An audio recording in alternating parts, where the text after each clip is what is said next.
So I have enjoyed reading books.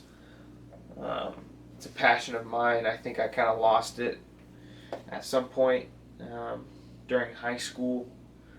But since I've been back in school at college, I have been reading a lot of books, and I feel led to do book reviews on books that I think are beneficial to people.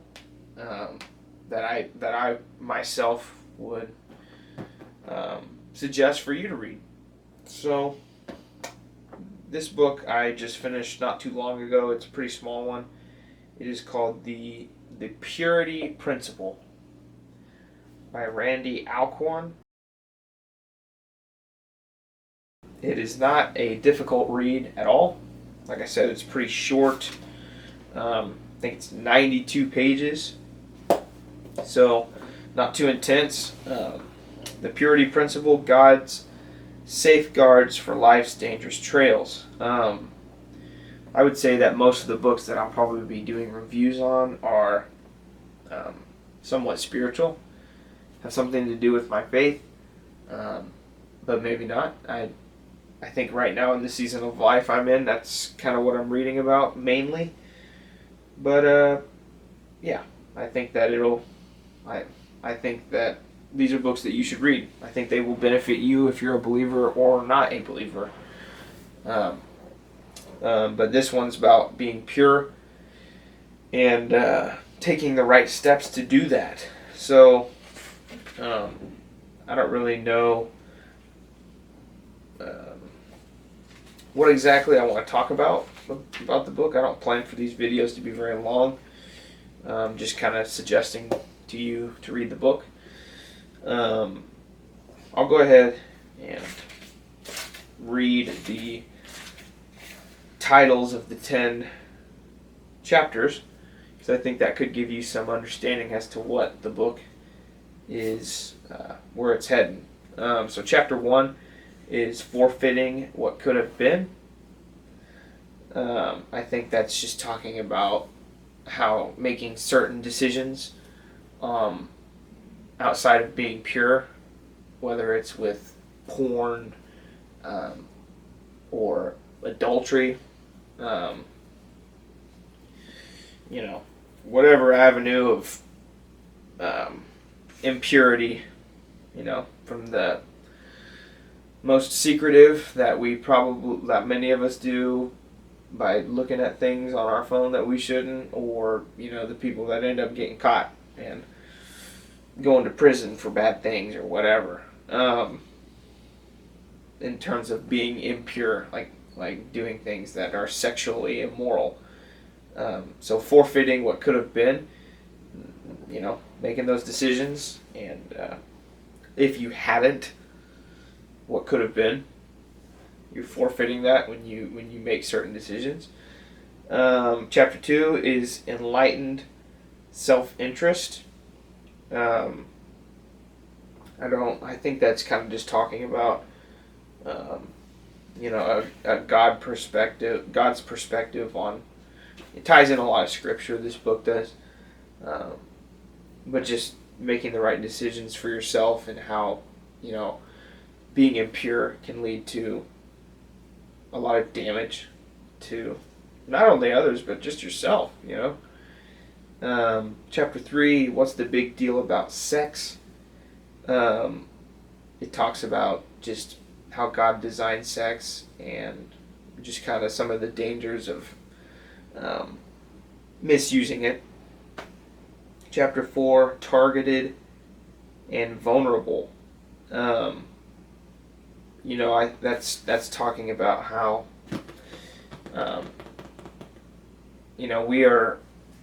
we have an adversary.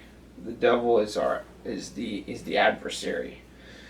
That is what I believe, and he's targeting us with. We have these fleshly desires.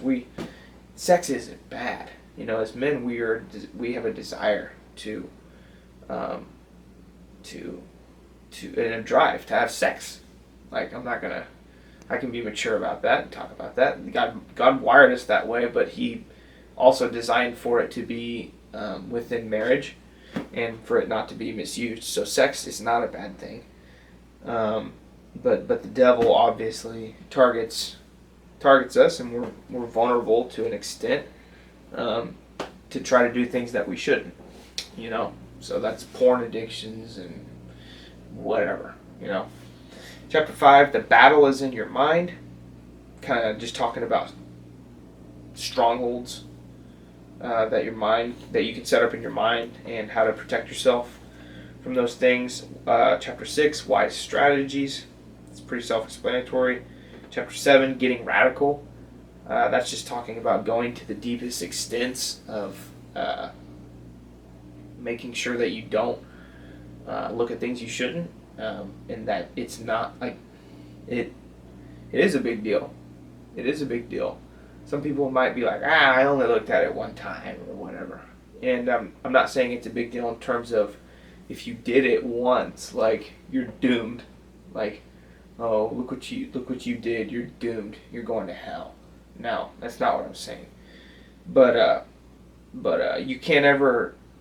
I think that you have to have a healthy respect, I would say, of how dangerous some of those things are. Because sure, you may have only looked at something once, but this is something that Pastor spoke one time.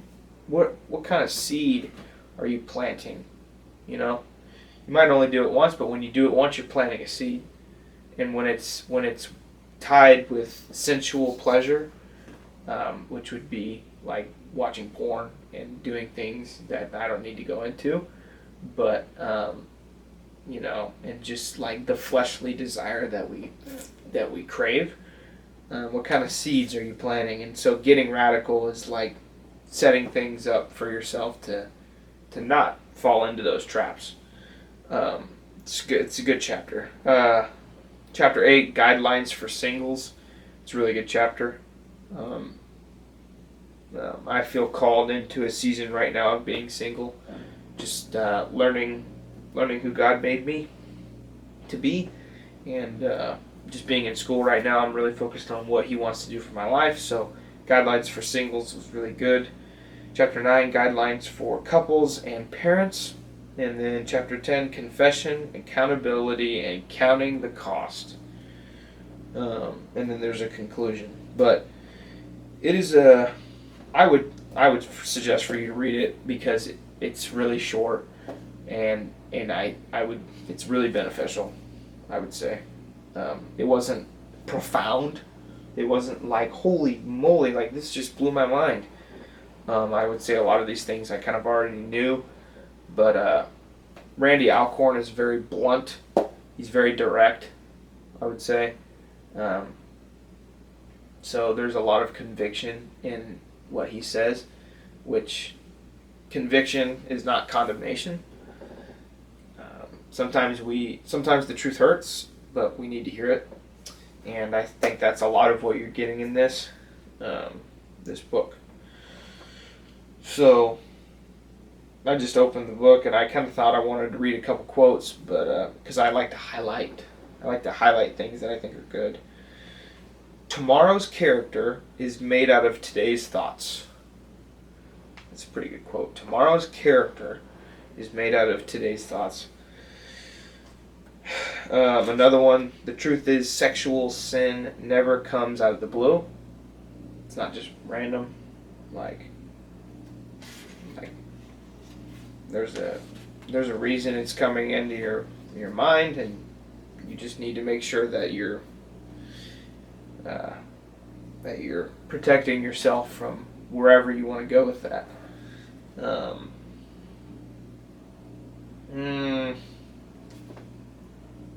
We must not provide ammunition for our enemy to use against us. I think you're providing ammunition for the enemy, which would be the devil, to use against you when you delve into these kinds of impure things. When you build a desire for it, you're giving him ammunition, because when he tempts you with it, it's going to be a lot easier for him to win that because you like it. So don't give him ammunition. Don't give them a foothold.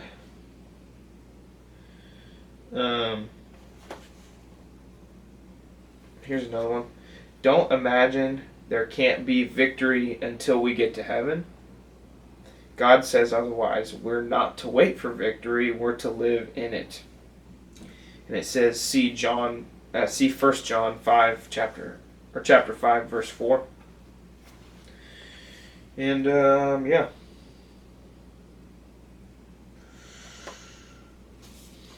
It's if you're falling, get rid of what's tripping you up. These are just different quotes in the book that I highlighted, but that's pretty much it. I will take a picture of the book and put it in the video so you can get a close-up look of the book. It's pretty cheap. I think it was like less than $20 when I bought it, which I bought it a while ago, back in early 2020 actually, and didn't end up getting to read it until now. But I felt led to do it because it's short and I wanted to knock it out. I guess just ending this video, I really, I have admitted this in older videos, but I have had some intense struggles with porn and just the negative side effects that come from that in terms of how it can warp your mind and how it can make you believe things, believe that certain things are not just good for you but what you want, and that's just not true. I've made some poor decisions because of my desire to delve into that arena of impurity, and I don't take it lightly, ever. I'm not perfect, but God has really helped me with this, and I don't struggle with it anywhere close to as much as I used to. Pretty much not at all. So but it's hard. It's hard, and I guess I just want to be a person who's constantly bringing up this topic because I know that we all struggle with it, and I think it's important that we should aim not to. We should aim to be free from it, and I believe God can do that. I believe that when you stick to the truth, and when you lean on it, and I think prayer means a whole lot. I think that many times I've had to pray when I get certain thoughts in my mind, or feelings or desires. I really have to pray, and if I don't pray, then I'm probably going to fall into it. And every time I fall into it, I get out of whatever I did, and I never feel good about myself. So I'm here for you guys. If you're watching this and you struggle with that same thing, I support you in your battle against it, and I know that you can get free from it. So keep moving. Read this book, Purity Principle by Randy Alcorn. It's a good book. It'll help you. And I think I want to rate. I like ratings. I'm a ratings guy. I'll even go down to decimals. So this book, it's a good book. It's not the greatest book I've ever read. And I hope that the rating that I give it doesn't decrease the chances of you reading it. I think this could be a 10 out of 10 for somebody. And if just because it's not a 10 out of 10 doesn't mean I think that it's a bad book. But I'd say just because I'm going to be doing book reviews for a while, if I end up giving a high review, that would mean like, hey, you really need to read this book.